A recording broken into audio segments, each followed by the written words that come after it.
A billionaire stopped dead on a Manhattan sidewalk. The woman selling flowers on the corner was the same nurse who had held his dying wife's hand 2 years ago, the only one who stayed through the screaming and the silence and the final breath. He didn't offer money. He didn't call his driver. He didn't keep walking. He did the one thing no one expected, and it would unravel a secret his dying wife had whispered to that nurse in her last hour, a message meant for him. One that had waited 730 days to be delivered and would change both of their lives in ways neither of them was ready to face. 54-year-old Darnell Okafor lived on the 38th floor of a limestone tower on the Upper East Side of Manhattan. Floor-to-ceiling windows stretched across every wall, framing Central Park like a painting no one had asked for. The art collection alone was worth $3.4 million. Sculptures from Legos, oils from a gallery in Chelsea that Camille had loved, a hand-carved wooden mask from his grandmother's village in Anambra State, mounted above the fireplace like a quiet ancestor watching over an empire built from nothing. The dining table seated 10. Only one chair was ever pulled out. Not his, Camille's chair. Second from the end, left side angled slightly toward the window because she liked to watch the light change over the park while she ate. Nobody sat in it. Nobody moved it. The housekeeper dusted it every Tuesday and Thursday, careful not to shift it even half an inch. Darnell Okafor was the founder and CEO of Okafor Venture Holdings, a real estate and clean energy conglomerate valued at $9.2 billion. He had built it from a one-bedroom apartment in West Baltimore with a borrowed laptop and a business plan scribbled on the back of a church bulletin. 30 years later, he owned commercial properties in 14 cities, solar farms across 3 states, and a development portfolio that reshaped skylines. His watch cost $47,000. His suits were hand-tailored in Milan. His name appeared on Forbes lists and philanthropy galas and the donor walls of 3 universities. None of it mattered. Every morning, at exactly 6:15, Darnell walked 2 blocks to a coffee shop on Lexington Avenue. He ordered the same thing. Oat milk, latte, extra shot cinnamon on top. $6.75. He carried it back to the penthouse, set it on the nightstand on the left side of the bed, Camille's side. He watched the steam rise and curl and vanish. He waited until it went cold. Then he poured it down the bathroom sink. Every single morning. 730 days. He never drank it. He never skipped it. It was the only ritual that still made sense, the only thing that still connected his hands to something that felt like her. Camille Okafor had died 2 years ago. Ovarian cancer, stage 4 by the time they caught it. 7 months from diagnosis to the end. 7 months of treatments that promised everything and delivered nothing. 7 months of watching the sharpest, warmest, most alive woman he had ever known become someone he barely recognized. She had been a pediatric speech therapist before the diagnosis. Worked with children who couldn't form words, who trapped whole worlds behind locked jaws and silent tongues. She had a gift for patience, for waiting, for believing that what couldn't be said yet would eventually find its way out. Darnell had none of those gifts. He had speed. He had strategy. He had the ability to read a room, close a deal, and move on to the next one before the ink dried. That skill had built an empire. It had also kept him in a conference room on the worst night of his life. Camille had said something to him once, toward the end. Something important. He could feel the shape of it in his memory, the weight of it pressing against the inside of his skull like a word stuck on the tip of his tongue. But the actual words were gone, blurred, like a song playing in a room he had locked the door to and lost the key. He tried to remember it at night, lying in the dark on his side of the bed, staring at the cold space where she used to sleep. But grief had a way of swallowing the things you needed most and leaving you with the things you wanted to forget. He remembered the last contract he reviewed that night. A $780 million acquisition. He remembered the weight of the pen, the color of the ink, the exact grain of the mahogany conference table where he sat while his wife was dying 11 miles away. He could not remember the face of the woman who held Camille's hand while she took her last breath. He knew someone had been there. A nurse. He had arrived at the hospital too late, pushed through the door of her room, and found Camille already still, already gone, already covered in white. And in the hallway outside, a woman had been sitting on a plastic chair, head bowed, shoulders shaking. A nurse in wrinkled scrubs who had clearly been crying for a long time. Darnell had walked right past her. He did not stop. He did not ask her name. He did not say thank you. He went straight into the room and stood over his wife's body and realized he had traded the last hours of her life for a signature on a piece of paper. 2 years later, he still could not remember that nurse's face. He had memorized the last contract he signed that night down to the clause numbers. But the woman who stayed when he did not, the woman who held Camille's hand so she would not die alone, was a blur, a ghost without a name. And that fact haunted him more than the grief itself. 2 years before that, Manhattan's sidewalk changed everything. Camille Okafor was dying on the 7th floor of Mount Sinai Hospital. Room 714. Private suite. $3,800 a night. Fresh flowers delivered every morning by a service Darnell had arranged because Camille once mentioned she hated the smell of hospitals. White peonies and lavender. Always white peonies and lavender. The room had a view of the East River. A flat-screen television mounted on the wall that Camille never turned on. A reclining chair in the corner where Darnell was supposed to sit but rarely did. And a narrow hospital bed with rails that clicked up and down, where a woman who once danced barefoot in her kitchen to Stevie Wonder now lay tethered to morphine drips and monitoring wires. The cancer had spread. Liver, lungs, lymph nodes.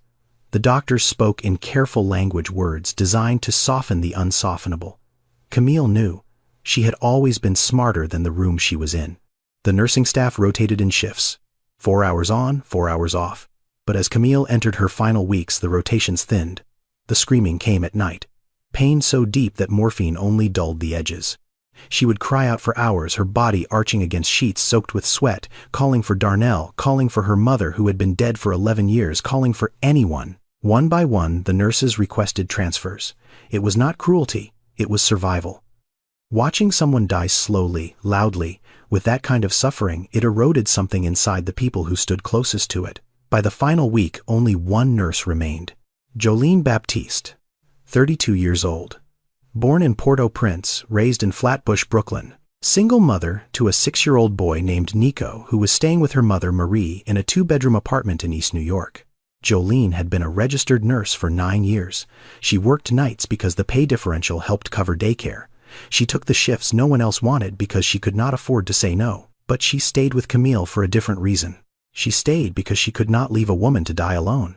On the nights when the pain peaked and Camille screamed until her voice gave out, Jolene would sit on the edge of the bed, take Camille's hand, and sing Creole lullabies her grandmother had taught her in a kitchen in Haiti, songs about the ocean and the moon and children who were loved even when the world was dark. She would braid Camille's hair when she could not sleep, gentle fingers working through strands that had grown thin and brittle from treatment, and she would talk. She told Camille about Nico, about how he wanted to be a doctor, about how he practiced giving checkups to his stuffed animals with a toy stethoscope he had found at a thrift store, about how he once told her with absolute seriousness, "Mama, when I grow up, I am going to fix everyone." Camille laughed. It was the last time she laughed. In the final hour, the monitors beeped slower. Jolene knew the pattern. She had heard it before, the way the body surrendered in stages, like a house, turning off its lights room by room. Camille's eyes opened. Her voice was barely a whisper. Cracked, dry, but every word was deliberate, chosen with the precision of a woman who knew these were the last sentences she would ever speak. Jolene leaned in. She listened. She nodded. Tears ran down her face and dripped onto the hospital blanket.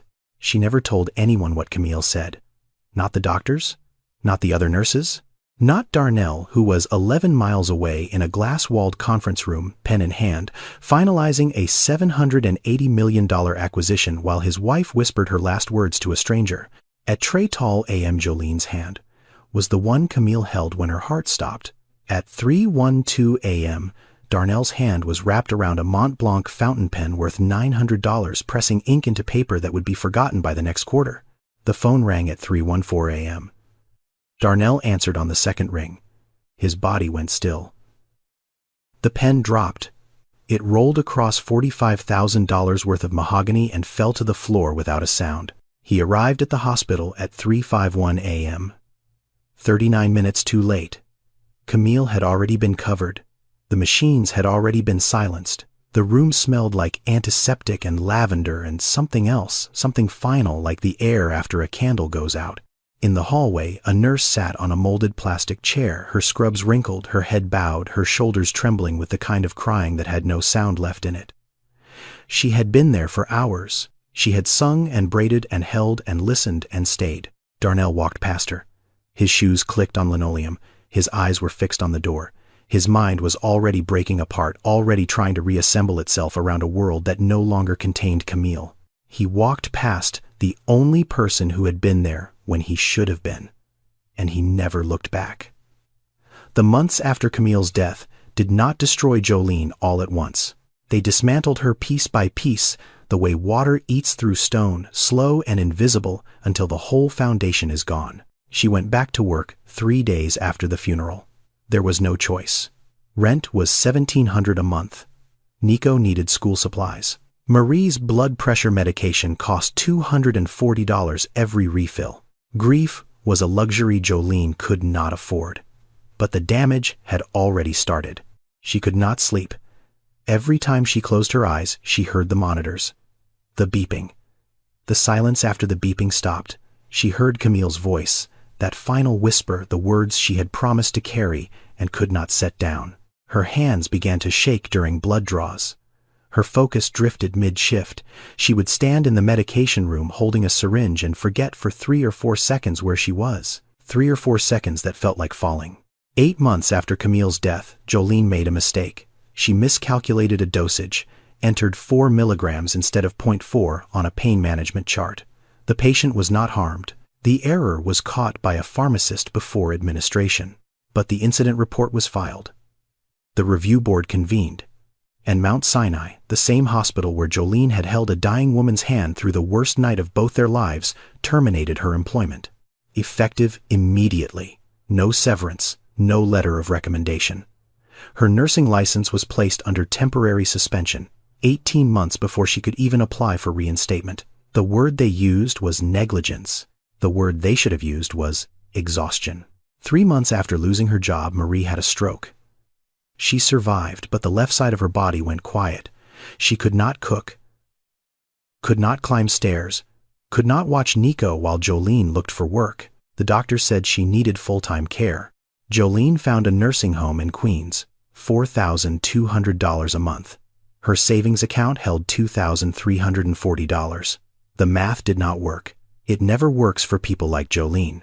She sold what she could. The couch, the kitchen table. Nico's bicycle, the blue one with the bell that played a little song when you squeezed it. He cried when she carried it out, then wiped his face and said it was okay that he was getting too big for it anyway. He was 7. The apartment went next. Missed rent. Then missed again.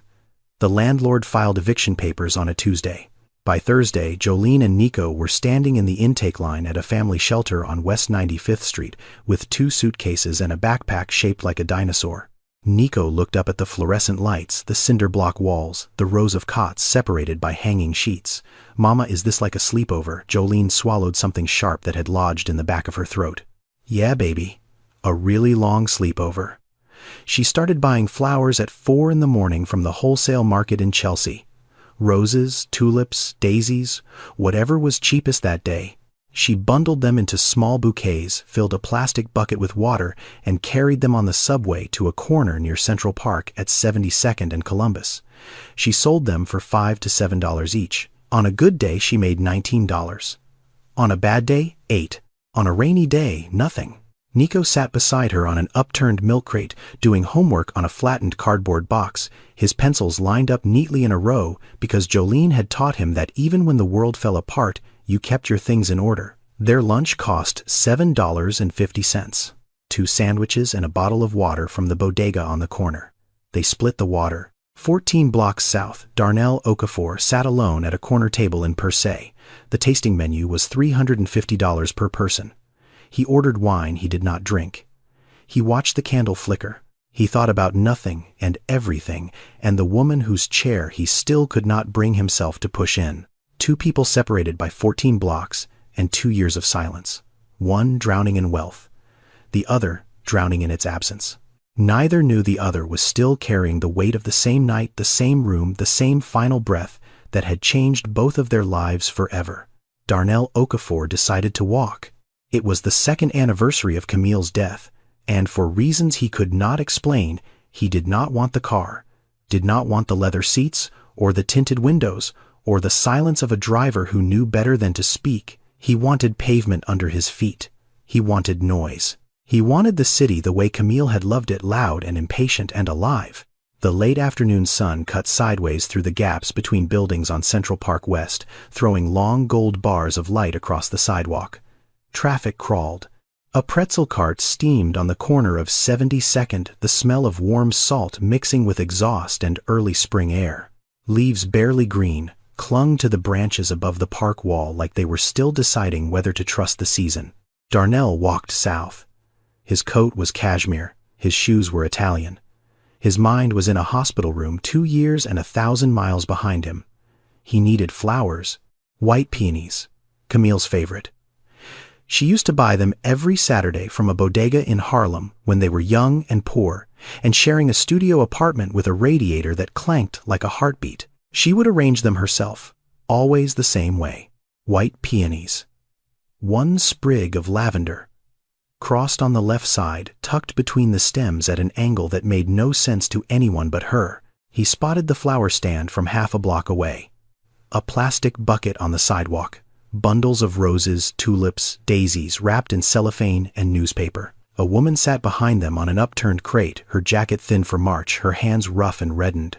Beside her a boy, maybe 7 or 8, lay on his stomach on a flattened cardboard box, drawing with colored pencils worn down to stubs. Darnell stopped. "How much for the peonies?" $7, sir. Just the peonies.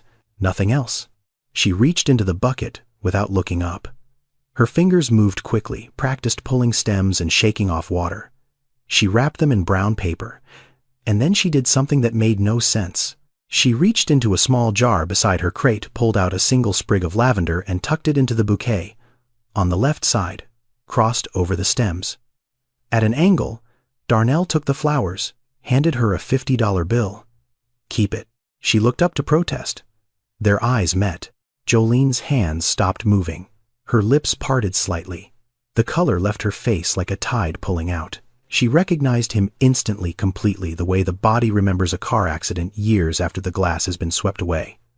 Darnell did not recognize her. He turned to leave, took 2 steps, then 3. The lavender hit him first, not the sight of it, the smell. It reached something deep in his chest, something below language, below thought. A kitchen counter in Harlem, a nightstand in the penthouse, a windowsill where Camille would stand barefoot arranging flowers while humming a song he could never name. He looked down at the bouquet, the lavender, on the left side, crossed over the stems. He had seen that arrangement 1,000 times. No florist did it that way, no flower shop, no online tutorial.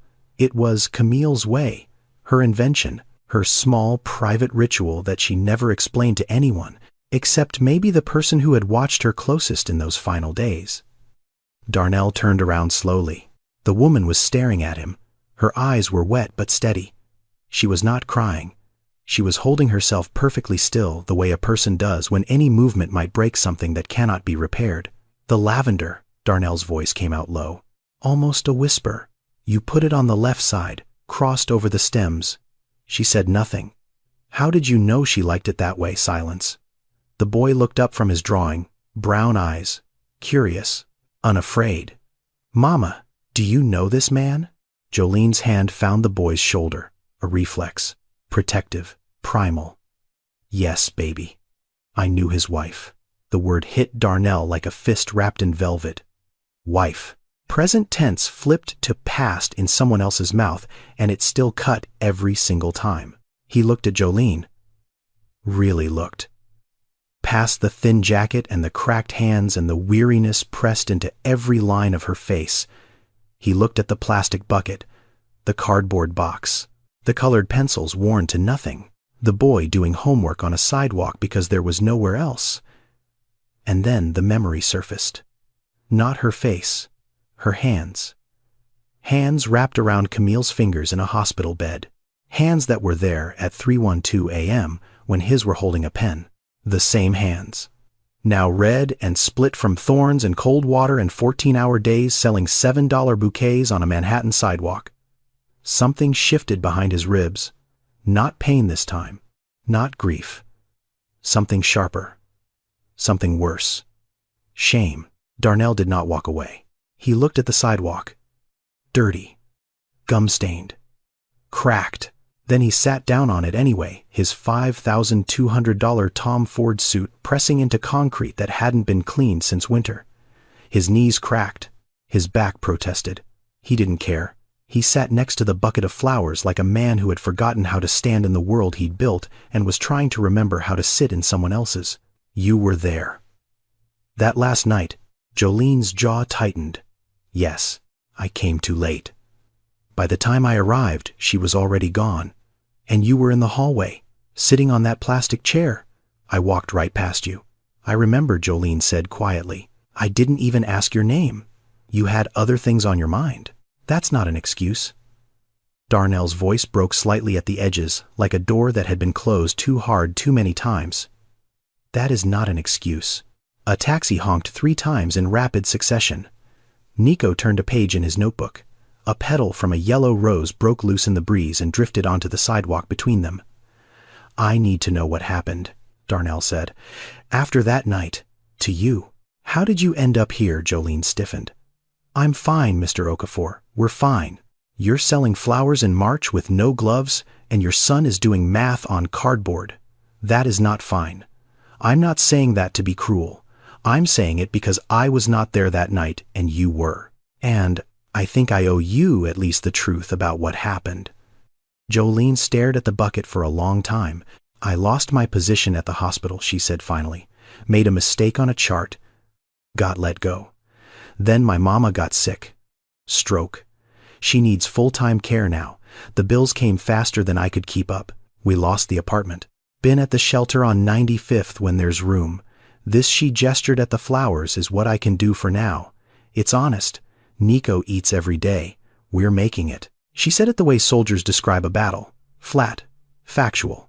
No room for pity, because pity was a luxury she had cut from her life, the same way she had cut everything else that wasn't essential. Darnell heard what she said, but he also heard what she did not say. She did not explain why she lost the position. She did not connect it to Camille. She carried that part of the story like a stone in her pocket, heavy and hidden. He wanted to ask. He almost did. Instead, he asked the question that had lived in his chest for 730 days. Camille. At the end.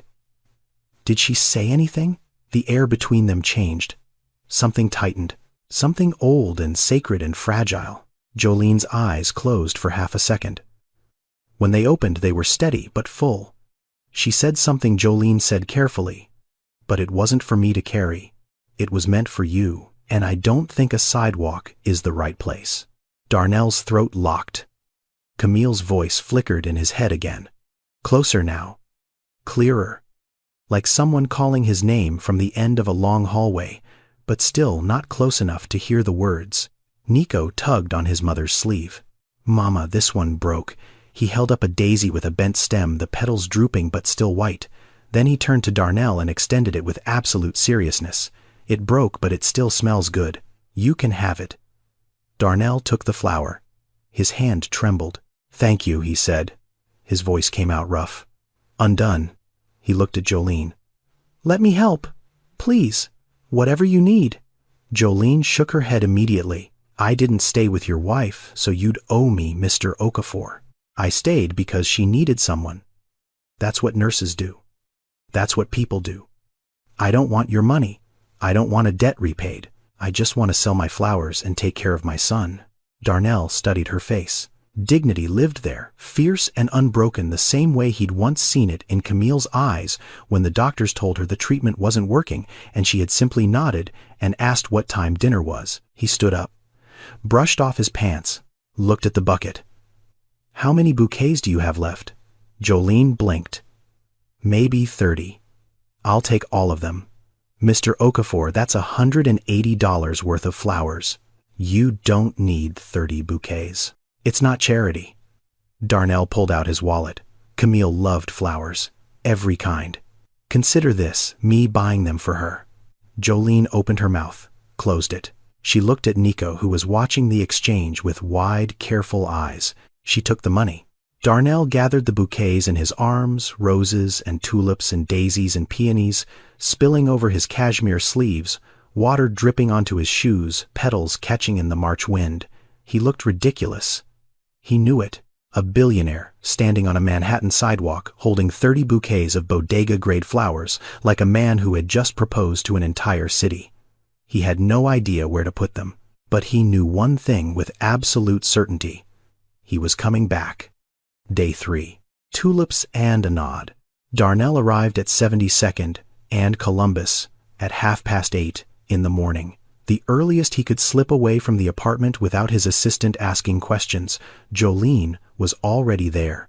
She had been there since 5:30, 3 hours on her feet before he even woke up. He bought a dozen tulips. She wrapped them without conversation. He said thank you. She said have a good day. He walked 12 blocks north and put them in a vase on the dining table. First flowers in that penthouse in 2 years. Day 7. Sunflowers and a question. How's your son doing in school? Jolene paused mid-rap. Her eyes narrowed slightly the way a person does when kindness arrives from an unexpected direction and they need a moment to decide if it's real. He's doing okay. Likes math. Hates reading out loud. His teacher says he's smart, but quiet. Quiet's not bad, Darnell said. I was quiet. You don't seem quiet. I learned to fake it. She almost smiled. Almost. Day 9. Darnell noticed the hours. Jolene arrived at the corner at 5:30 in the morning. She carried the bucket from the subway 3 trains with a transfer because she couldn't afford a cab. She stood there until 7 in the evening. 13.5 hours. On concrete, in shoes that had been resoled twice. $19 on a good day. Day 11. Roses and something unexpected. Nico showed Darnell a drawing he had made during school. A house with a red door and a garden and a dog. Mama says we can't have a dog right now, Nico explained. But when we get a house, I'm going to name him Biscuit. Why Biscuit? Because biscuits make everyone happy.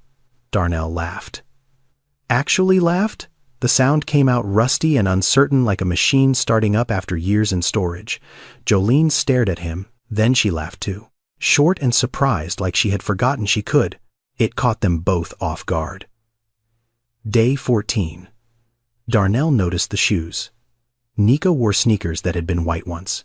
The sole was separating from the toe on the left one. A rubber band held it together. A kid in the schoolyard had pointed it out, apparently. Called them trash shoes. Nico told his mother about it on the walk home. Jolene's face went tight, controlled.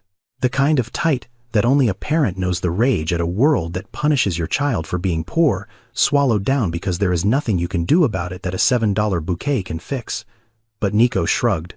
I like my shoes, he said. Mama bought them with flower money. Darnell heard that sentence, and something inside his chest cracked along a fault line that had been widening for 2 weeks. Day 14 later. Nico fell asleep at 6 in the evening, slumped over his cardboard desk, cheek pressed against a half-finished math worksheet. His pencil rolled off the edge and landed in a puddle. Jolene picked it up, dried it on her sleeve, placed it back next to his hand. She didn't wake him. She just pulled his hood up and kept selling flowers. Day 18. Rain, not heavy. A cold drizzle that turned the sidewalk dark and the sky the color of old dishwater. Jolene did not come. Darnell arrived at the corner at 8:45. The spot was empty. No bucket, no crate, no Nico, no cardboard, just wet concrete and a gutter running gray. He stood there. He stood there for 25 minutes. His suit jacket soaked through, his shoes filled with water, his phone buzzed 11 times. He answered none of them. When he finally turned around and walked home, dripping through the lobby of his building past a doorman who stared but said nothing, he realized what the feeling in his chest was. It was worry, not the kind of worry he felt when a deal was slipping. Not the boardroom kind, the numbers kind, the quarterly projections kind. This was different. This was older, more human. The kind of worry that sits in the pit of your stomach and whispers, what if something happened and you weren't there? He hadn't felt that specific kind of worry since the night the doctor called with Camille's last scan results. And standing in his penthouse, water pooling on the marble floor, surrounded by 14 days' worth of flowers he had bought from a woman he was only beginning to know, Darnell Okafor understood something he had spent 2 years avoiding. He was not coming back to that corner for flowers. He was coming back because for the first time since Camille died, someone needed him to show up. And for the first time in his life, showing up was the only thing he wanted to do. Darnell found the shelter through the front desk coordinator, a woman named Paulette, who recognized his name and his face, and tried very hard not to stare at his watch while she led him down a hallway that smelled like industrial cleaner and boiled vegetables. The family wing was on the 2nd floor. 6 beds per room, metal frames bolted to the floor, thin mattresses covered in vinyl that squeaked when you moved. 1 window per room painted shut, a plastic bin under each bed for personal belongings. That was it. That was everything. Darnell stood in the doorway of room 2B and felt his lungs tighten. Jolene was lying on the bottom bunk nearest the wall. Her face was flushed, her breathing was shallow and ragged. A damp washcloth sat folded on her forehead, placed there by hands too small to belong to anyone but Nico. The boy sat cross-legged on the floor beside her bed. He had a coloring book open but was not coloring. He was watching his mother breathe, counting the seconds between each inhale the way a child does when they are scared but do not have the words for it yet. On the pillow next to Jolene's head, Nico's clothes were folded into a perfect square. 2 shirts, 1 pair of pants, underwear, socks rolled into tight balls. Everything clean, everything precise. The kind of order that only exists when the person maintaining it has nothing else they can control. And on top of the folded clothes, a sandwich in a Ziploc bag, peanut butter on white bread cut diagonally, a small apple sliced into quarters, and a handwritten note on a torn piece of notebook paper. Darnell picked up the note. 5 words, written in pencil. Letters shaking slightly at the edges. "You are my brave boy." She had made his lunch. She was burning with fever on a vinyl mattress in a room with 5 strangers, and she had gotten up at some point to make her son a sandwich and cut an apple and write him a note so he would not be afraid. Darnell's hand trembled. He set the note back down exactly where he found it. Mr. Darnell, Nico's voice. Small, steady, not scared exactly, but careful. The way a child sounds when they have learned that adults do not always fix things. "Hey buddy, is your mom sleeping? She's hot. I keep putting the cold towel on her head like she does when I'm sick. But she keeps talking in her sleep. She says weird things." What kind of things? Nico looked at his mother. His jaw tightened in a way that no 8-year-old's jaw should know how to tighten. "She keeps saying a lady's name, and sorry. She keeps saying sorry." Darnell pulled the plastic chair from the corner and sat beside Jolene's bed. The chair wobbled. 1 leg was shorter than the others. From somewhere down the hall, a baby cried. A door slammed. A television played too loud through thin walls. Jolene stirred. Her lips moved. "I couldn't sleep after Mrs. Okafor." Her voice was thin, broken. The words came in fragments pulled from somewhere beneath the fever. "I kept seeing her face. Every time I closed my eyes. Her face. Her hands." Darnell leaned forward. "I made a mistake because I was too tired. I couldn't stop seeing her. I couldn't stop hearing the monitors. They fired me because I couldn't stop caring. They said negligence. But I wasn't negligent. I was exhausted. I was broken. I was still in that room. I never left that room." The words hit Darnell like a door blown open in a storm. She had not lost her job because she was careless. She had not made a mistake because she was incompetent. She had fallen apart because she had given too much of herself to a dying woman in a hospital bed, a woman named Camille Okafor, and the system that employed her had no protocol for that kind of damage. The chain was clear, brutal, unbroken.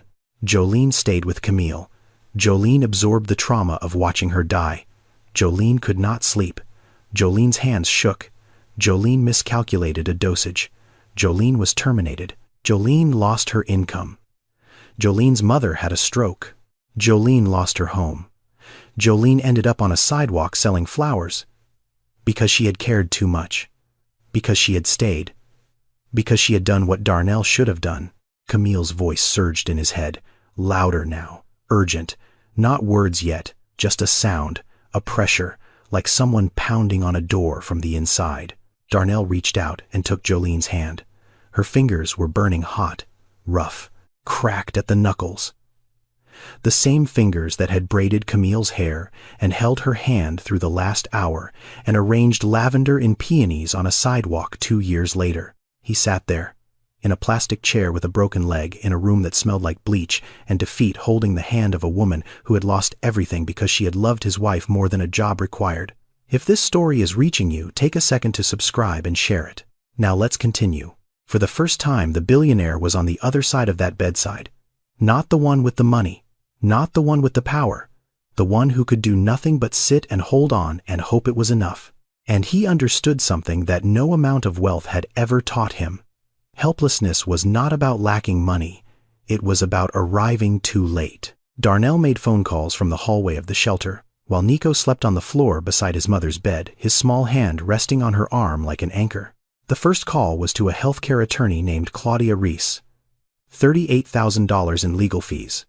Darnell approved it without hesitation. Jolene's record before the incident had been clean. 9 years. 0 complaints. Multiple commendations. The dosage error had been flagged as negligence, but the medical evidence pointed clearly to burnout induced by sustained trauma exposure. Claudia said the case for reinstatement was strong, not guaranteed, but strong. The second call was to a property manager in Washington Heights. 2-bedroom apartment, 3rd floor, clean building, safe block, near a bus line that ran directly to Mount Sinai. Near a public school with a STEM after-school program that was free for qualifying families. $2,600 a month. Darnell paid 6 months up front. The third call was to a nursing facility on the Upper West Side.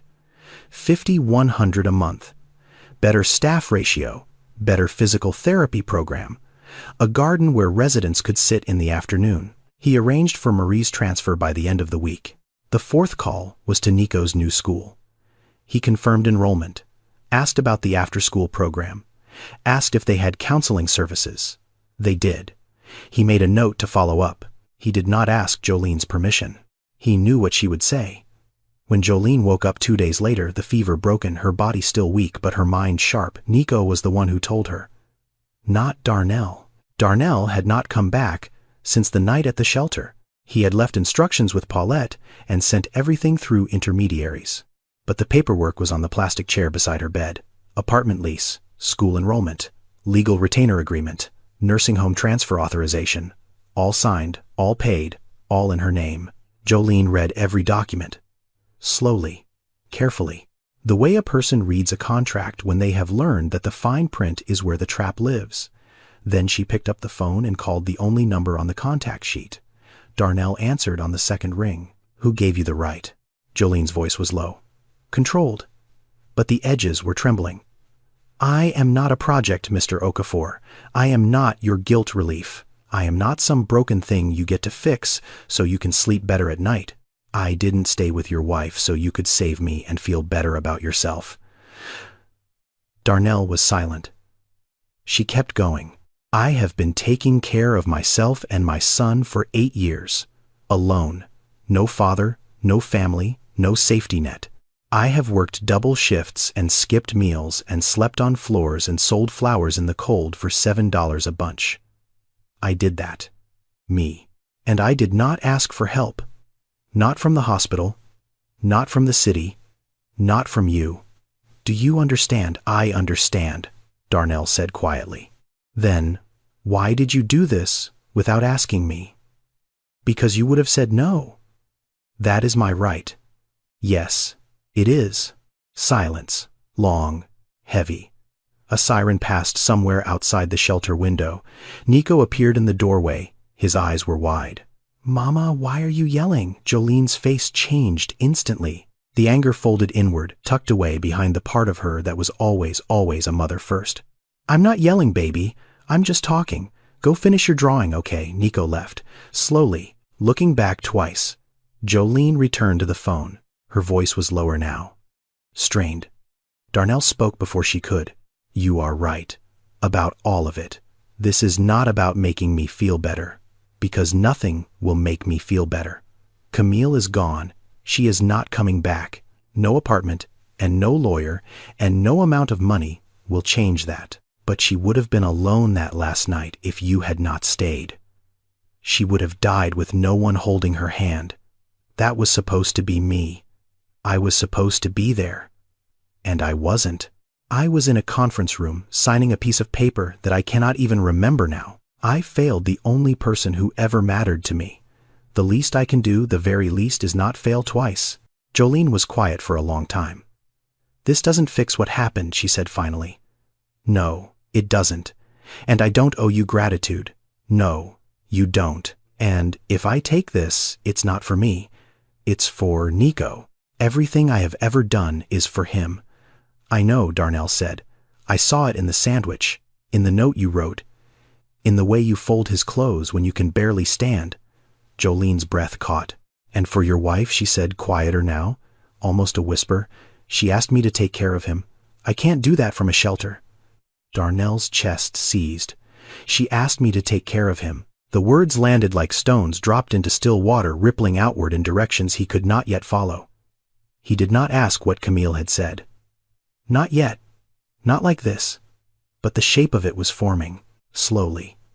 Like a photograph developing in the dark. Okay, Jolene said. For Nico. Only for Nico. And when I get my license back, I pay you back. Every cent. Darnell closed his eyes. Deal. The apartment smelled like fresh paint and new carpet, and the particular kind of emptiness that exists in a space no one has lived in yet. Clean emptiness. The kind that waits to be filled. Jolene stood in the doorway. She did not step inside. Her hand rested on the doorframe, fingers pressing into the wood like she was testing whether it was real. Whether it would hold. Whether the floor would drop out from under her if she trusted it. Nico had no such hesitation. He burst past her like a horse out of a gate, his sneakers squeaking on the laminate floor, his backpack bouncing against his shoulder blades. He ran to the kitchen first, opened the refrigerator, closed it, opened it again. Mama, it's cold inside. That's what refrigerators do, baby. I know, but it works. Like it really works. He ran to the bathroom, turned on the faucet, turned it off, turned it on again. Hot water, Mama. Then the light switch. On, off, on, off, on. Mama. The light works when I push it. Jolene's hand was still on the doorframe. Her knuckles had gone white. Darnell stood behind her in the hallway holding a box of kitchen supplies he had picked up that morning. Plates, cups, a set of utensils, dish soap, paper towels, small things, ordinary things. Things that cost almost nothing but meant everything when you had been eating off paper plates in a shelter for the better part of a year. It's yours, he said gently. No conditions. Jolene took one step inside. Then another. She moved the way someone walks through a house in a dream, touching the walls, the countertop, the curtains that someone had already hung. She opened a closet. Empty. Waiting. She turned on the kitchen faucet and let the water run over her hands. Just stood there. Feeling it. Hot water, on demand, in her own kitchen, in her own apartment. She had not had hot water on demand in 11 months. Darnell spent the afternoon assembling furniture. A bed frame for Nico. A bookshelf from a flat-pack box that came with 37 screws and instructions that made no sense. A small desk for homework. Nico appointed himself supervisor. He made a hard hat out of a cardboard box, wrote boss on it in red marker, and insisted Darnell wear one too. Safety first, Mr. Darnell. Darnell put on the cardboard hat. It sat crooked on his head, too small, ridiculous. He hadn't laughed like that since Camille. Jolene started her burnout recovery program the following Monday. 3 sessions a week. Cognitive behavioral therapy. Group counseling with other healthcare workers who had experienced compassion fatigue. Mandatory. Non-negotiable. The state board required it for license reinstatement. She went every session. Arrived early. Stayed late. She approached it the way she approached everything. With discipline, with silence. With the quiet ferocity of a woman who had decided that falling apart was not an option. Nico started at his new school on a Wednesday. He came home with a permission slip for the STEM after-school program and a drawing of a robot he had designed. The robot's name was Helper. It cleaned houses and made sandwiches and never got tired. On Friday, Nico came home with something else. A birthday party invitation. Handwritten, from a boy named Deshawn. Blue envelope, dinosaur stickers on the seal. Jolene opened it at the kitchen table. Read it twice. Set it down. Pressed both hands flat against the surface. Then she cried. Not the controlled crying she had taught herself in the shelter, silent, brief, efficient. Real crying. The kind that comes from somewhere deep and old and full of every moment you held yourself together because your child was watching and you couldn't afford to break. Nico stood beside her, alarmed. Mama, it's just a party. I know, baby. I know. These are happy tears. She wiped her face, smiled, pulled him close. It was the first birthday party invitation Nico had received since they lost the apartment. The first time another child had said, I want you there. That evening, after Nico fell asleep in his own bed, in his own room, in a bed that did not squeak on metal rails and was not shared with strangers, Jolene and Darnell stood in the small kitchen. Jolene boiled water in a kettle she had found in the cabinet, poured 2 cups of tea, set one in front of Darnell. They stood there for a while, not talking, listening to the building settle, the radiator clicking on, traffic outside, the particular silence that only exists in a home that is new and safe and yours. I keep thinking I'll wake up back at the shelter, Jolene said. You won't, Darnell said. This is yours. Silence again, steam rising from the cups, the refrigerator humming. She would have liked this, Jolene said quietly. Camille, she would have liked knowing you did this. Darnell swallowed hard. His throat locked the way it always did when someone said her name out loud. She would have liked knowing you did what you did, he said. That night, every night before it, Jolene looked at her tea, wrapped both hands around the cup. Her eyes were full but steady. She was easy to love, Mr. Okafor. That's the part nobody tells you about that job. The dying ones. Sometimes they're the easiest to love. And that's what breaks you. Darnell nodded. He did not trust himself to speak. Somewhere in his chest, behind the grief and the guilt and the quiet warmth of standing in a kitchen that smelled like fresh paint and peppermint tea, Camille's voice stirred again, clearer now, close enough to almost hear.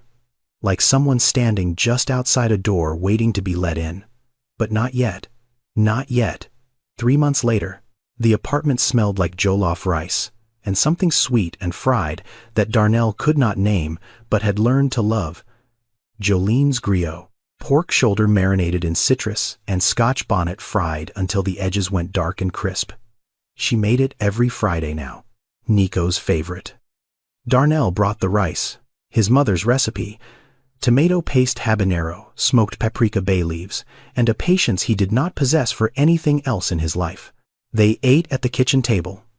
All 3 of them. Nico talked about his science project. A volcano that erupted baking soda and vinegar. Deshawn had been his partner. They got a B+. Nico thought they deserved an A, but said the eruption leaned a little to the left. It leaned because you used too much vinegar, Jolene said. It leaned because volcanoes are unpredictable, Mama. That's the whole point. Darnell smiled. He ate. He listened. He existed in a room where people talked about baking soda, volcanoes, and B+ grades and leftover rice, and for the first time in over 2 years, the silence inside his chest did not scream. After dinner, Nico fell asleep on the couch. Jolene carried him to bed, tucked the blanket around his shoulders, kissed his forehead, closed the door halfway because he liked the hallway light. She came back to the kitchen.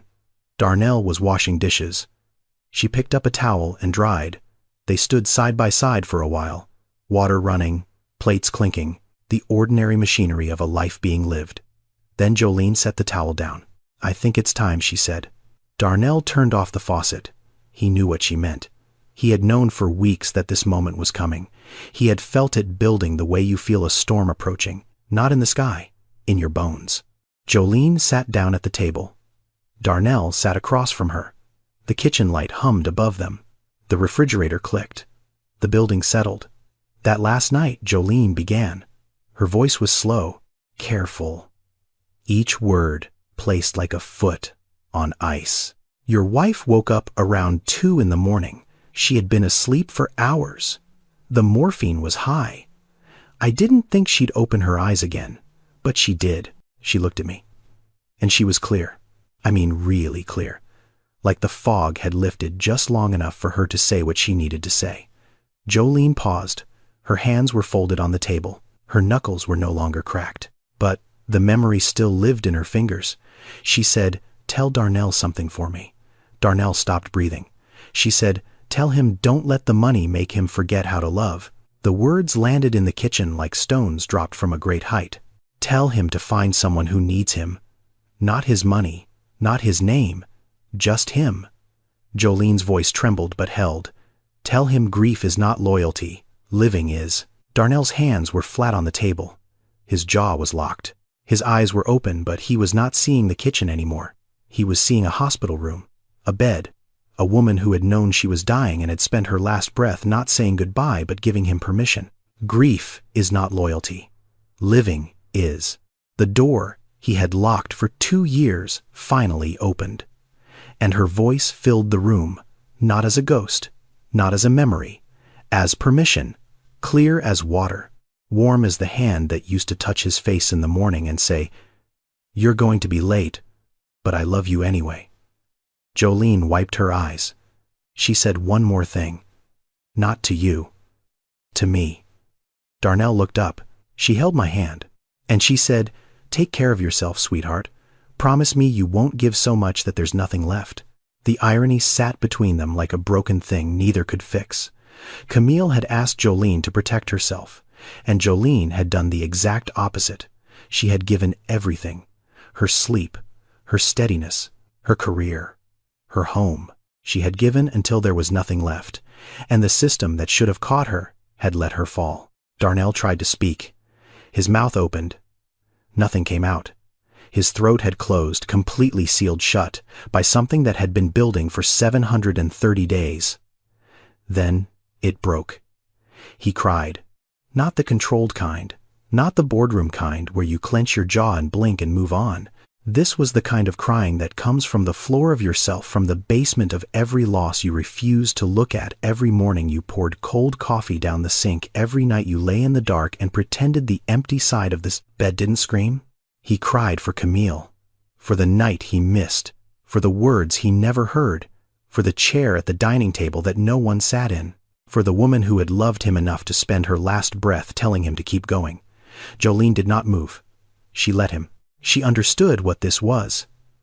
She had been here before on the other side of this kind of breaking, and she knew that the only thing you could do was stay. A door creaked. Small footsteps on the hallway floor. Nico appeared in the kitchen doorway. His pajamas had rockets on them.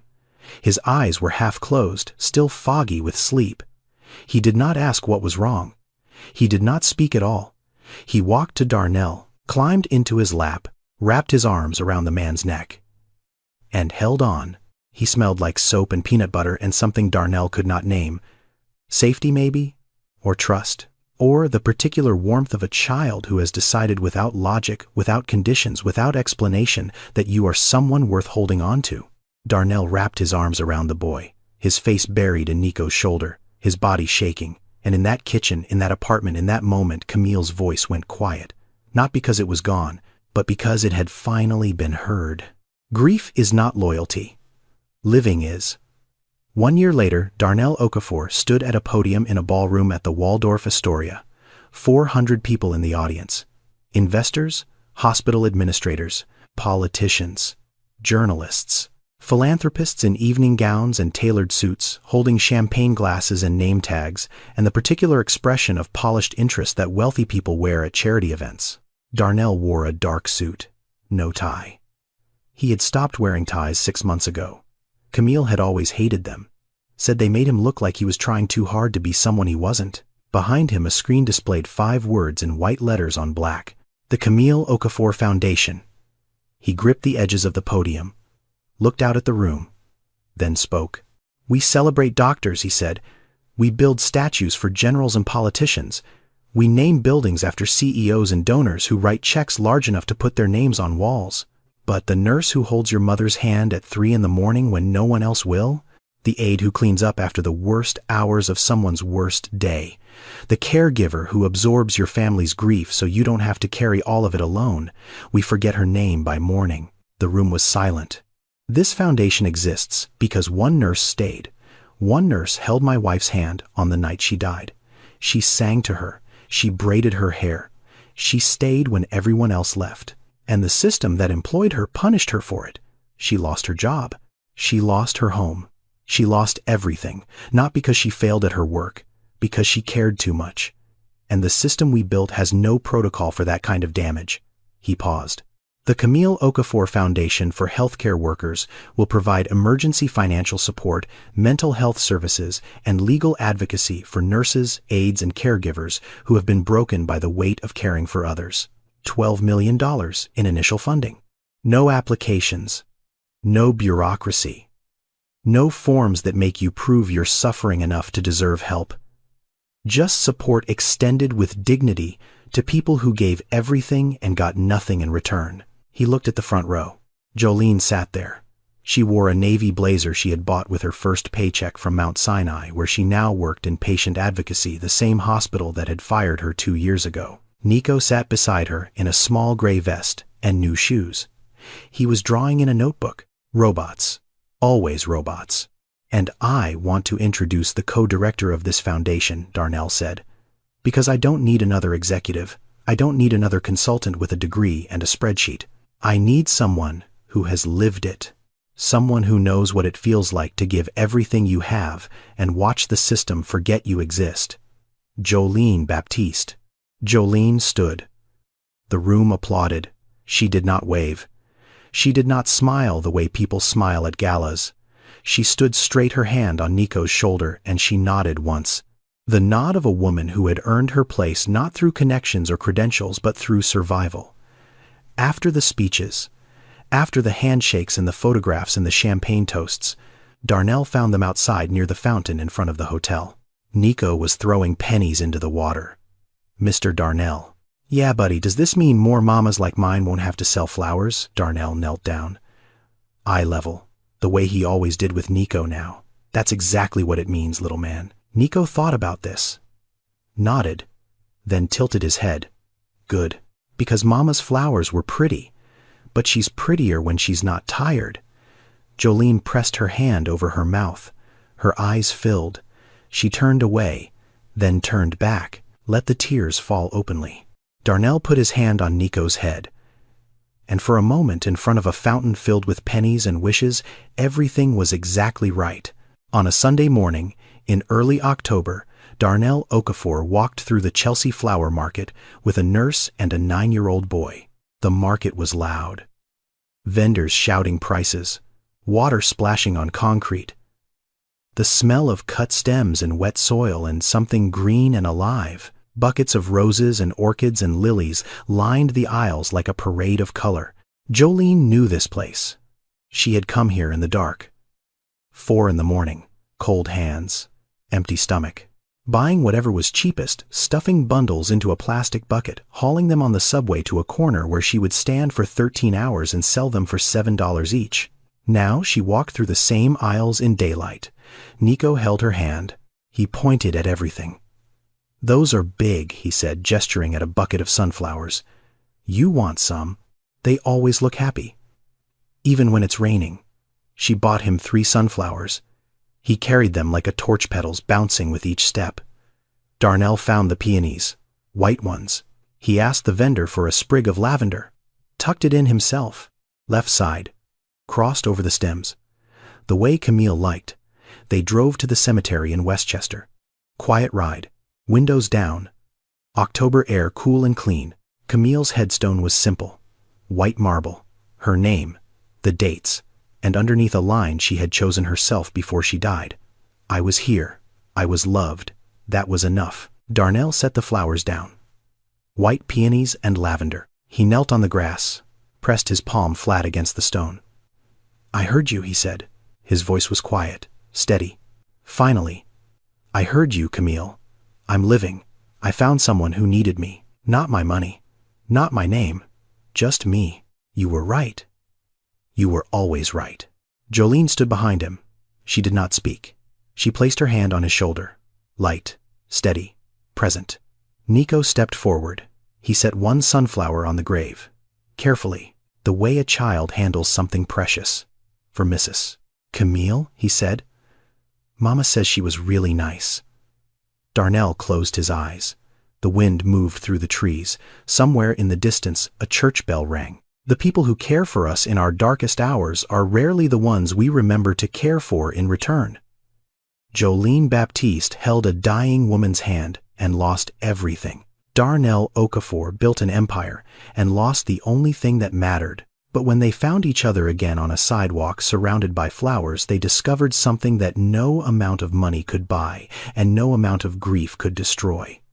Kindness does not expire. Debts of the heart do not have deadlines. And the greatest thing wealth can purchase is not comfort. It is the chance to repay what money could never measure. Camille's last words had not been a goodbye. They had been a blueprint.